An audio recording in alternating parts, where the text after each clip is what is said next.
자, 점유의 관념화 보고 있어요. 그래서 이 점유의 관념화 문제, 먼저 첫 번째 시간에 지금 상속인 문제 좀 설명을 좀 해드렸고요. 그 다음에 두 번째, 이거 하나 볼게요.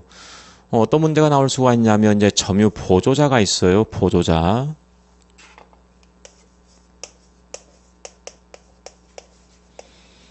자, 점유 보조자는 말 그대로 점유자를 보조해 주는 거죠. 자, 우리 일상생활에 보조자가 너무나 많죠? 너무나 많아요. 보조자 나오게 되면 여러분들은 이거 생각하시면 됩니다. 알바생들 생각하시면 되는데요. 너무나 많죠? 예, 진짜 불쌍한 사람들인데, 네. 자, 여기 보니까 갑이 직장을 다니고 있는데요. 예, 월급이 너무나 적은 거예요. 그래서 그동안 모아둔 돈을 가지고 가게 하나를 오픈했어요. 여기 편의점이네요. 편의점 하나 오픈을 했어요. 그런데 이 갑은 출근하니까 이제 가게는 종업원들을 몇 명 고용했어요. 알바생입니다. 알바생. 자, 알바생이 있고요. 이 알바생이 여기 편의점 안에 이제 물건들이 상당히 많이 있죠. 뭐 여러분들이 좋아하시는 뭐 커피도 있을 것이고요. 아니면 뭐 담배도 있을 것이고 뭐 술도 있을 것이고 등등 해서 수없이 많은 물건들이 있는데, 이 수없이 많은 물건들은 이 알바생이 현재 사실상 지배를 하고 있다 그 말이죠. 그렇다면 사실상 지배하고 있다라고 한다면 점유권 인용되는 게 맞잖아요. 근데 이 알바생에게는 사실상 지배를 하고 있음에도 불구하고 점유권을 인정해주지 않습니다. 상당히 무시하고 있죠. 그렇죠? 그러면 왜 이렇게 알바생이 사실상 지배를 하고 있음에도 불구하고 왜 점유권을 인정 안 해주냐면 이겁니다. 지금 이 주인으로부터 지시나 감독을 받는다 그 말이죠. 지시나 감독을 받고 있다. 따라서 이 사람이 주인이다. 즉 이 사람이 주인이 되는 거다 그 말이죠. 이 사람은 단지 주인을 보조해 준 사람에 불과하다. 그래서 이 알바생을 점유 보조자다라고 이야기합니다. 다시 말씀드립니다. 현재 사실상 지배를 하고 있지만 점유권을 인정받지 못하는 사람, 이 사람을 보조자다라고 하고요. 자, 이 점유주, 이 사람이 점유자가 되는 것이죠. 한마디로 말씀드리면 보조자에게는 점유권이 없고요. 점유주에게만 점유권을 인정하겠다는 거죠. 이처럼 이 알바생 보조자 같은 경우에는 현재 사실상 지배를 하고 있음에도 불구하고 점유권 인정받지 못하고 있고요. 주인 같은 경우는 이처럼 관념상 지배를 하고 있음으로써 점유권을 인정받고 있다. 이렇게 보시면 되는 거죠. 자, 그 다음에 이제 직접 점유와 간접 점유 문제가 나오는데요. 여기 세 번째. 간접 점유가 나와 있잖아요. 간접 점유.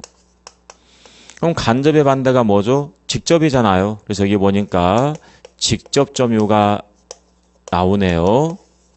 우리 일상생활에서 이런 경우 많이 있죠. 예를 들면 갑이 자전거를 을에게 뭐 했냐면 임대했습니다. 임대차 계약을 체결했죠.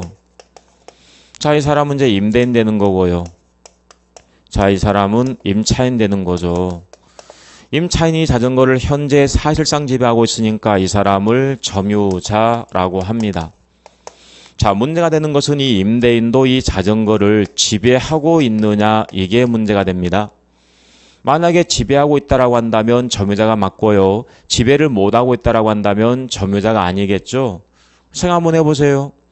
지금 현재 우리 자전거를 현재 사실상 지배하고 있지만 계약 기간이 끝나게 되면 이 갑이 자전거를 다시 지배할 수가 있잖아요. 그 말은 우리 현재 자전거를 지배하고 있지만 갑의 지배 범위를 완전히 벗어난 건 아니다 그 말이죠. 완전히 벗어난 건 아니기 때문에 이 갑 있잖아요. 이 갑도 이 자전거를 지배하고 있다라고 보는 겁니다. 그렇죠? 따라서 이 사람도 점유자로 인정받습니다. 그런데 을의 점유하고 갑의 점유는 구별해 줘야 되겠죠. 이 사람은 직접 점유하고 있고 이 사람은 관념상 지배를 하는 거니까 여기에 직접이란 표현을 쓰고요. 그래서 여기는 간접이란 표현을 쓰는 거죠. 아무튼 이렇게 해서 직접 점유와 간접 점유가 나오게 됐죠. 주의해야 될 것은 이 각괄 사이에 직접 점유와 간접 점유가 나왔는데 이 둘이 만나서 뭘 했기 때문에 나온 건데요. 임대차 계약을 했으니까 나온 거잖아요. 그렇죠? 이 임대차 계약을 통해서 직접 점유와 간접 점유가 나오게 됐다. 점유와 점유를 이어주고 있다라고 해서 이걸 점유 매개 관계다라고 이야기합니다. 점유와 점유를 이어주고 있으니까 점유 매개 관계. 그래서 직접 점유와 간접 점유가 나오려면 반드시 뭐가 필요하다?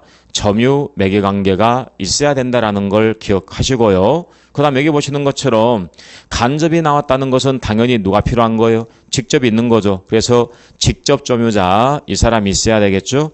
이 사람이 뭐냐면 점유를 이어주는 점유 매개자가 된다, 메신저가 된다, 이런 의미가 되는 거죠.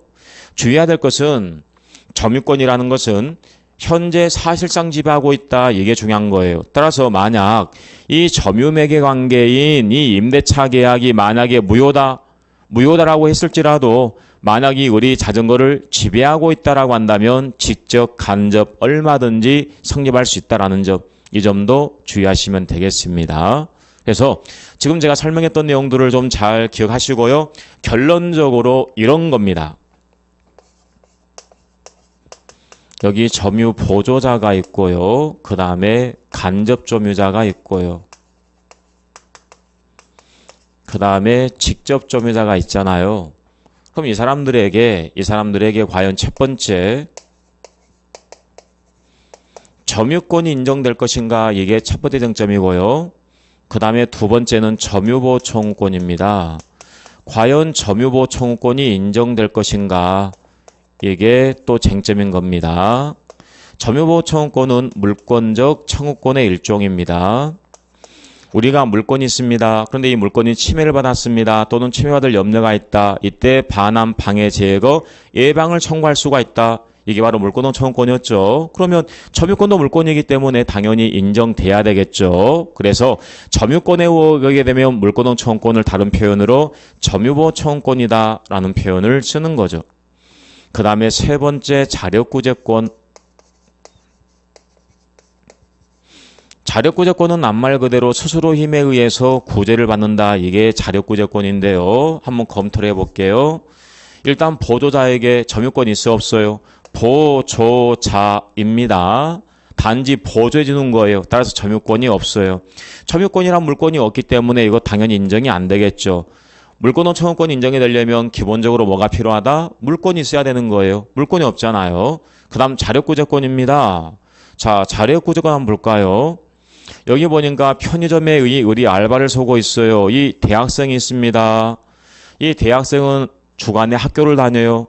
야간에 야간 알바를 하고 있습니다. 그러면 여러분 가끔 뉴스에 나오잖아요.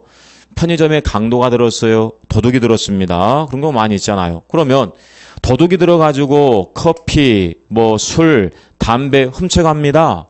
이때 우리 뭐 훔쳐가게 막을 수가 있느냐? 이게 바로 자력구제권인데요. 왜 이게 문제가 되는 거냐면 보조자에게 뭐가 없으니까, 점유권이 없으니까, 점유권이 없는 사람도 자력구제권 행사할 수가 있느냐? 이게 이제 문제가 되는 건데요. 생각 한번 해보세요. 이 보조자에게 자력구제권이 없다라고 한다면 훔쳐가는 걸 보고 있어요. 그럼에도 불구하고 자력구제할 수가 없다라고 한다면 그냥 가만히 볼 수밖에 없잖아요. 아마 하룻밤 지나면 다 물건들 털리게 될걸요. 그렇죠? 네, 그래서 만약에 물건들이 다 털린다라고 한다면 이 사람이 피해를 보는 거죠. 이 사람 피해 보는 건 없습니다. 그렇죠? 그래서 현실적인 필요성 때문에 보조자에게 자력구제권이 있다 없다? 있다. 근데 주의해야 될 것은 누굴 위해서? 그렇죠. 주인을 위해서. 자력구제권이 있습니다. 하지만 주인을 위해서 인정된다라는 걸 기억하시고요. 그 다음에 간접 점유자든 직접 점유자든 다 점유권이 있잖아요. 점유자. 점유권이 없다라고 한다면 점유자라는 표현을 쓸 수가 없는 겁니다. 점유권이 있네요. 점유권이 있기 때문에 당연히 물권적 청구권이 인정이 되겠죠. 그런데 미묘한 차이점이 있어요. 봐보세요. 이 사람은 직접, 이 사람은 간접입니다. 그런데 제3자 A가 이 자전거를 훔쳐갔어요. 그렇다면 자전거를 훔쳐갔다라고 한다면 을의 점유권, 갑의 점유권이 A